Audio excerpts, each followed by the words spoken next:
Hello guys, good morning. Ngayon ay June 4, 2026. 6:30 a.m. Ngayon guys, ako ay naglakad lang muna. Hindi na muna ako gumamit ng e-bike.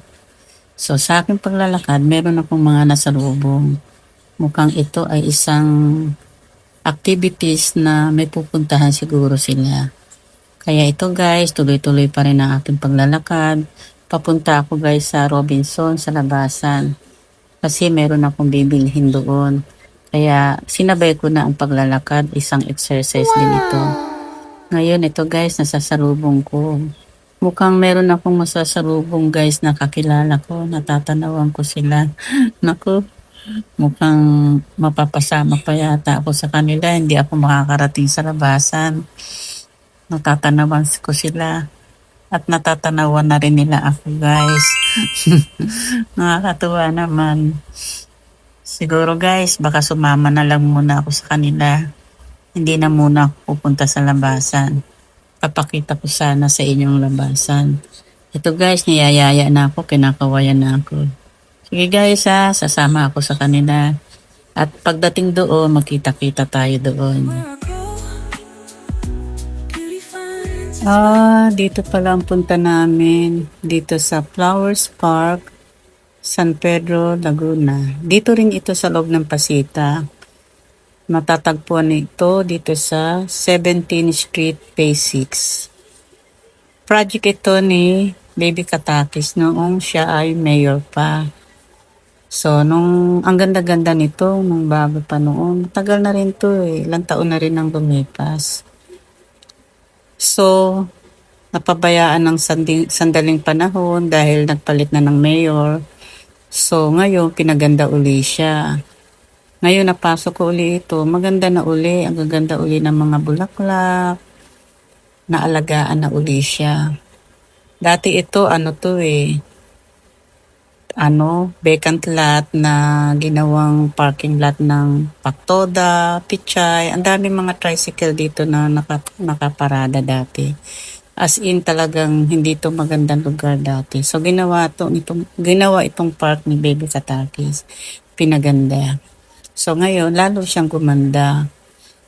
Ngayon lang pala siya ipabe-bless. Magkakaroon dito mamaya ng blessings sa muling pagbubukas nitong flower park. So guys, ito nililibot ko kayo muna ha. Nandito, pinakikita ko sa inyo itong lugar ng flower park na matatagpuan sa Phase 6, 17th Street. Tapos, ayan. Diba guys, maganda. Pwedeng pagka merong mga Zumba o may mga event, pwedeng gawin dito. Kung anong event na gusto. Alam nyo guys, sa mga dumating dito, iba't ibang lugar galing. Merong galing doon sa St. Joseph, doon sa pataas doon. Ay sorry guys, baka yung iba sa inyo hindi alam kung anong sinasabi. Ay sorry guys Kasi napansin ko iba't ibang galing merong galing sa Elbinda, galing sa San Pedro Bayan, iba-iba. Kaya ito guys, nililibot ko kayo dito sa bakit bigla ko sumipot? Wait lang guys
Hi guys, nagutom na ang mga tao.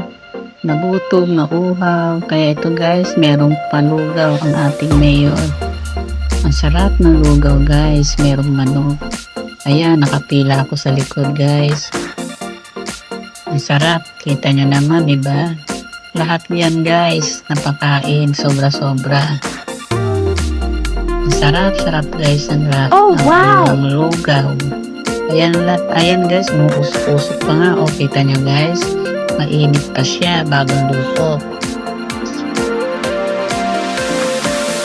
Diba? Sarap.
Oh, dapat kasama ka rito. Meron na ba?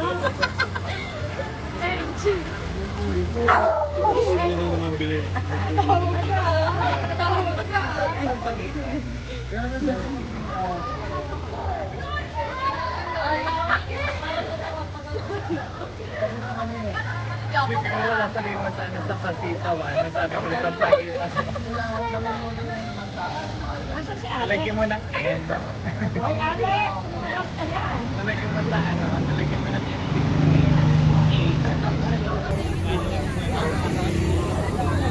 Guys, liliko na tayo. Malapit na tayo sa Flowers Park. At makikita na natin ang kagandahan ng Flowers Park.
Guys, heto na, nakarating na rin. Nakarating na rin tayo dito sa Flowers Park. Pagmasdan nyo guys, marami na mga tumutubong mga bulaklak. Dati wala yan eh. Inalagaan ng mga dilig. Maraming dilig sa araw-araw. Kita nyo naman, gumanda na siya. Ang dami. Ano pa yan? Lalo pang dadami ang mga bulaklak na yan. Lalo na pag tag-ulan. Dadami yan. Kasi 'di ba, kaya nga tinawag na Flowers Park. Kailangan maraming flowers, 'di ba?